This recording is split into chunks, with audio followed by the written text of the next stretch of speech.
আজকে আমি একটা সত্য ভূতের ঘটনা দেখাতে চলেছি। আর এই ঘটনাটা হলো পশ্চিমবঙ্গের হাওড়া জেলার আমতাতে।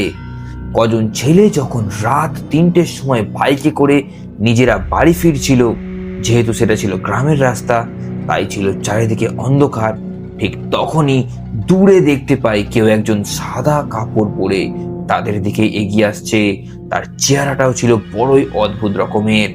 আর তারপর তাদের সাথে যা হলো তোমরা ভিডিওর মধ্যেই দেখে নাও। কি বে ওটা? গাড়ি ঘোড়া গাড়ি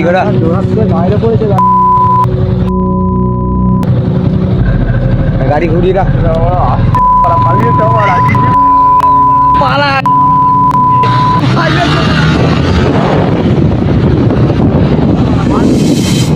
এইরকমই আরো ভূতের ভিডিও পেতে চ্যানেলটাকে সাবস্ক্রাইব করে নাও। আর হ্যাঁ, অনেক বড় বড় ভূতের ভিডিও আছে, তার জন্য এখানে লিংকে ক্লিক করে তাড়াতাড়ি গিয়ে দেখে নাও।